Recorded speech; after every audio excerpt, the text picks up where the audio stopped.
Bonjour à toutes, ici Corinne de l'atelier de Coco Patch. Vous êtes assez nombreuses à m'avoir demandé des vidéos, alors allez, je me lance. Le matériel n'est pas du tout au point. Bon, j'en ai commandé, mais ça c'est pas encore livré. Donc bon, vous allez avoir à la fois l'usage de mon téléphone, de l'écran de l'ordinateur. Mais bon, on va se débrouiller quand même. Donc aujourd'hui, les tissus. Et donc on va effectivement voir, alors je précise tout de suite, cette vidéo n'est pas sponsorisée par qui que ce soit. Alors, première partie, qu'est-ce qu'on appelle tissu patchwork? Alors effectivement, souvent, on peut prendre n'importe quel tissu, alors attention, je tourne, n'importe quel tissu en coton. Voilà, ça c'est des tissus de coton qu'on peut trouver au tissu des Ursules, chez Papy, il y a Frou-Frou aussi. Mais souvent ils sont un petit peu plus épais. Ce sont des cotons qui sont imprimés, donc ça il n'y a pas de souci, hein. Vous avez un côté imprimé, un côté blanc, voilà, comme ici, un côté imprimé, un côté blanc, mais ça c'est du tissu patchwork, c'est beaucoup plus fin. Frou-Frou fait aussi des coupons, pareil, ils sont imprimés, il y a un côté imprimé, un côté différent. Ils sont assez fins par contre, hein, les tissus Frou-Frou, voilà, c'est très différent de ce qu'on appelle le tissu patchwork. Donc le tissu patchwork, en voilà un exemple. C'est du tissu assez fin, 100% coton. Il y a une lisière et vous voyez qu'il a un côté imprimé et de l'autre côté blanc. Et sur la lisière, souvent vous avez ces petites références. Ce sont effectivement toutes les couleurs qui ont été utilisées pour ce tissu. Donc là vous voyez ça va du bleu foncé, bleu clair, beige foncé, beige clair et ainsi de suite. Voilà, ça c'est un bon repère.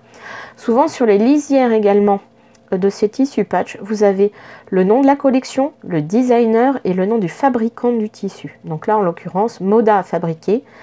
Monique et Simpson sont deux sœurs, elles ont dessiné le tissu et leur collection s'appelle Lexington. Bon, c'est pas tout jeune, mais j'aime toujours. Voilà, donc ça c'est un peu classique comme tissu.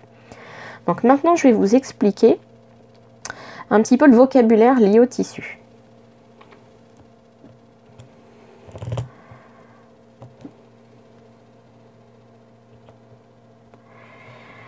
À quoi on reconnaît un tissu patchwork? Tout simplement, en général, c'est que la largeur de votre tissu, donc sur le rouleau, on va dire, est de 112 cm en général, donc c'est 44 inches. On verra après effectivement le vocabulaire.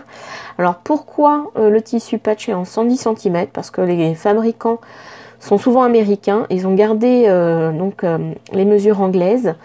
Et dans le temps, en fait, avant la révolution industrielle, les tissus étaient de à peu près 110 cm de large. En fait, quand vous déployez vos bras, ça correspond à peu près à cette taille-là.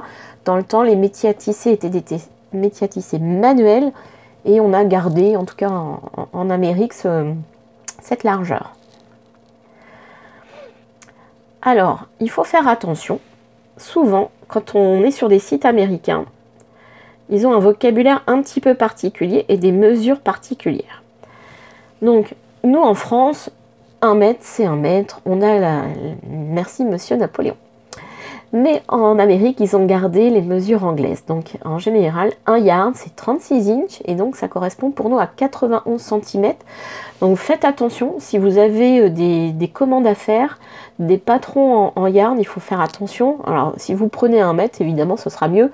Mais inversement, si vous avez un patron en centimètres et que vous commandez aux États-Unis, attention, 1 yard, vous risquez d'être un petit peu court en termes de tissu. Aux États-Unis, souvent, ils coupent, ils vendent des coupons. C'est ce qu'on appelle des fat quarters. Donc, ce sont 4 morceaux de tissu que l'on retrouve dans 1 yard. Donc, évidemment, nous, quand on nous vend en France des fat quarters, ils sont beaucoup plus grands puisque nous, on est sur 1 mètre. Ces fat quarters peuvent être eux-mêmes redivisés en 2 fat 8. Donc, vous voyez, ça fait des petits morceaux. Donc là, je vous l'ai mis en centimètres, je crois, 25 cm par 55 cm. Ça fait des petits morceaux, mais quand on a besoin juste d'une idée, voilà, d'un petit morceau de tissu, ça nous suffit souvent très très bien. Donc ça, c'est au départ un petit peu les tissus. Alors revenons au choix de nos tissus.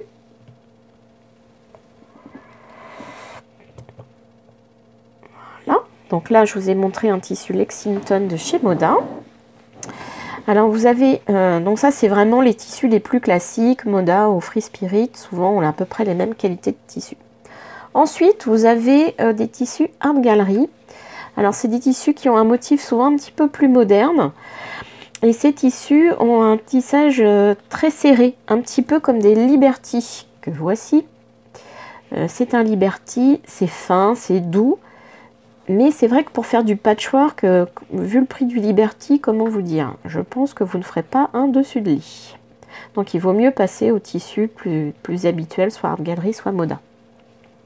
Un autre fabricant, alors vous voyez, un autre Art Gallery, tiens, voilà, avec sa lisière. Alors eux, Art Gallery, ils se lancent sur les tissus un petit peu mieux fabriqués, en tout cas plus respectueux de l'environnement. Vous voyez que là, c'est du 100% coton et c'est Ecotex. Donc voilà, ils font un petit effort sur la qualité de la fabrication de leur coton.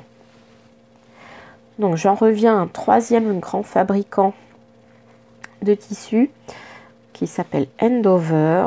Voilà, donc là, pareil, vous voyez, là, ici, on a l'autre côté de la lisière. Il n'y a aucun dessin, mais il y a les petits fils qui sortent. Alors ça, c'est une collection assez récente qui a beaucoup de succès en ce moment. C'est la collection...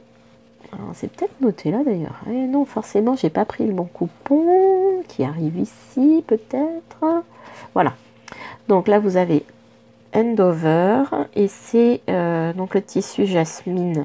Donc le numéro du tissu en lui-même est là. Ça c'est très pratique à garder quand vous avez besoin de retrouver le tissu. Je vois parfois sur Facebook des dames disent ah j'ai besoin de ce tissu et mettre la photo. Mais parfois le modèle n'est pas évident à retrouver. Il y a des tons parfois très différents sur une même collection. Donc si vous gardez bien vos lisières de votre projet ou en tout cas les références de votre projet, vous avez tout. Donc on sait qu'on est chez Endover. La personne qui a dessiné cette collection s'appelle Edith Asita. Sa société s'appelle Laundry Basket Quilt. Et il n'y a pas le nom de la collection en général, mais ça ne devrait pas tarder quelque part. Et voyez, on a, et là c'est une très jolie lisière parce que les numéros sont dans des petits cœurs. Voilà. Vous avez des créatrices maintenant qui font très attention à leur lisière et qui font carrément des petits dessins, des petits lapins, ou voilà, en tout cas, ou mettre des petites phrases, comme j'ai mis sur mon blog par exemple, Zen Chic, dans sa dernière collection de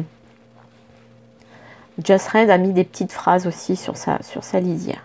Donc ça, c'est vraiment tissu de coton imprimé. Aujourd'hui, vous pouvez aussi trouver des tissus de coton numériques. Alors, je n'en ai pas à vous montrer. L'avantage pour les fabricants de tissus numériques, c'est que là, ils peuvent vous en imprimer par petite quantité, alors que là, il faut y aller sur des très très grands rouleaux pour que ça soit amorti, en tout cas en termes de prix. Ensuite, autre tissu patch que l'on utilise aussi, c'est ce qu'on appelle les batiks. Donc les batiks, ils ne sont pas imprimés, ils sont teints.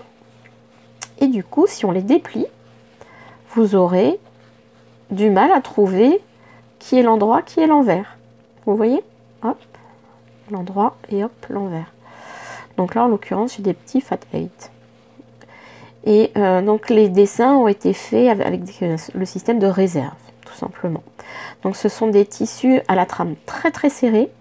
Quand vous cousez une première fois dans votre tissu, vous n'avez pas intérêt à vous rater. En général, il faut prendre une aiguille un petit peu plus fine que ce qu'on peut utiliser d'habitude. Voilà. Hein.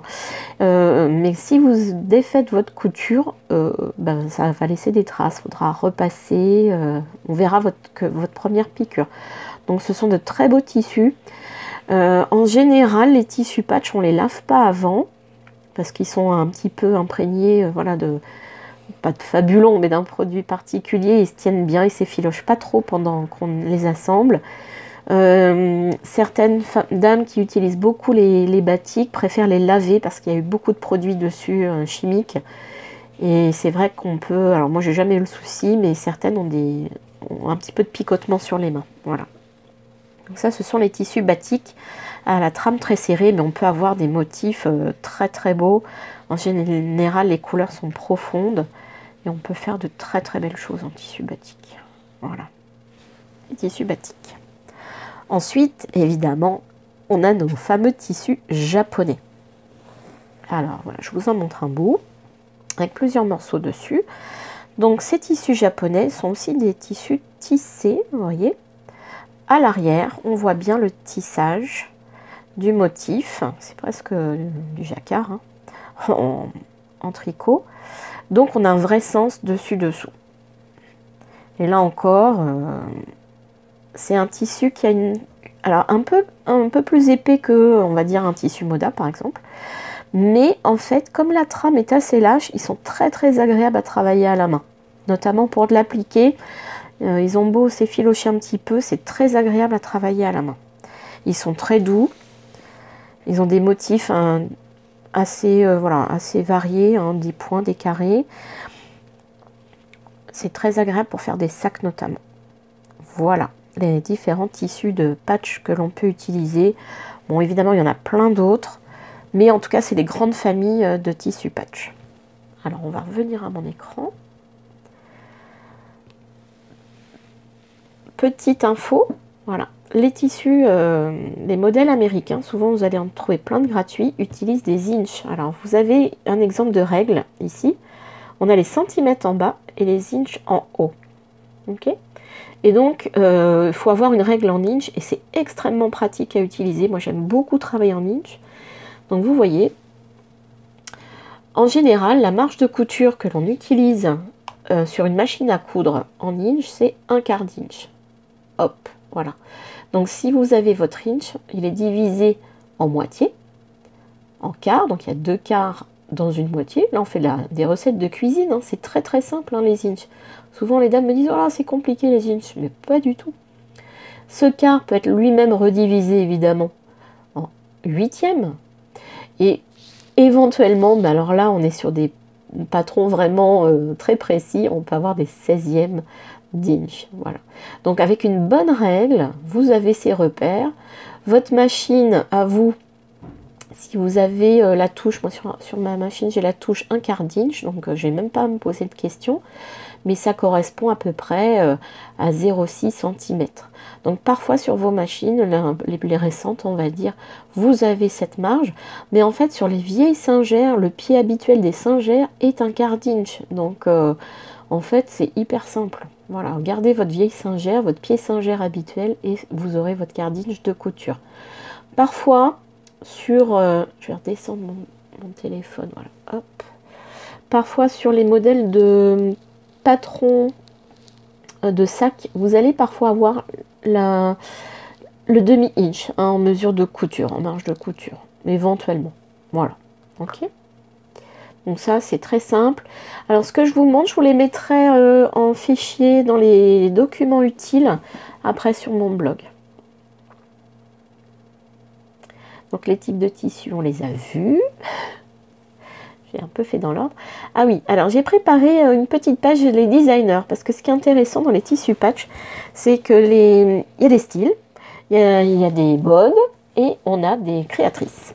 Donc on a la chance en France d'avoir quelques créatrices. Elles sont pas nombreuses, mais on en a. Donc je vous ai fait une petite sélection complètement arbitraire, évidemment. Donc déjà, vous avez la société qui s'appelle Free Spirit.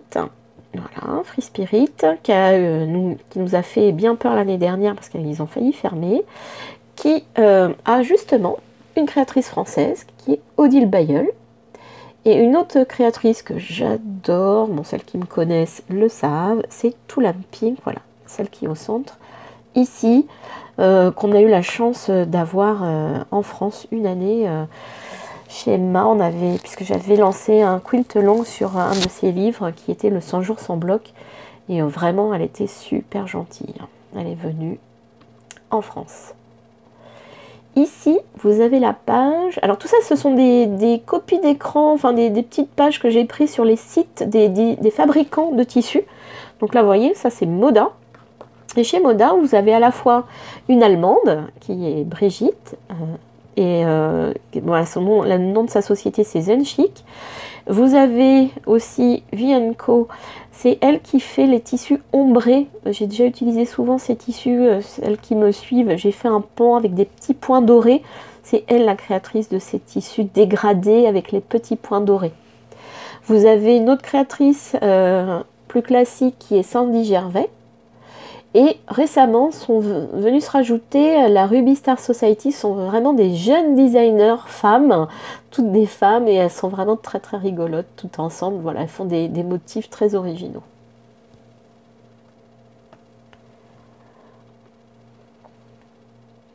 Sur les sites des designers, des fabricants de tissus, je vous incite à aller les voir. Vous avez souvent des modèles gratuits. Quand une collection sort, en général, les designers vous proposent des modèles gratuits. Alors évidemment, c'est souvent des très grands modèles à l'américaine. Mais parfois, là, vous avez par exemple un chemin de table, ou ça peut être un sac. Et donc là, je vais parler d'une créatrice que j'aime beaucoup, forcément, puisque j'ai travaillé avec elle. C'est Axel Design qui avait fait des tissus pour Michael Miller. Alors voilà, Michael Miller Fabrics. Et deux Françaises, donc Josiane lui avait fait un Bargello. Donc c'est un modèle gratuit, vous pouvez le télécharger. Et moi j'avais fait ce petit baby quilt avec des faux anneaux de mariage. Hein, c'est un petit système de collage. Je me suis bien amusée à faire ça. Donc c'est un modèle gratuit à trouver sur les sites des designers. Il y a plein de choses sur les sites des designers. Vous pouvez à l'avance connaître les collections qui vont sortir, avoir des modèles gratuits, des infos sur vos designers préférés. On oublie souvent d'aller les voir, ils sont plein de bonnes ressources. Alors voilà, c'était une première petite vidéo, c'est un essai. Je vous dis à bientôt avec, j'espère, un bien meilleur matériel. En tout cas, passez une très bonne journée et n'hésitez pas à aller sur mon blog pour retrouver des informations ou des modèles.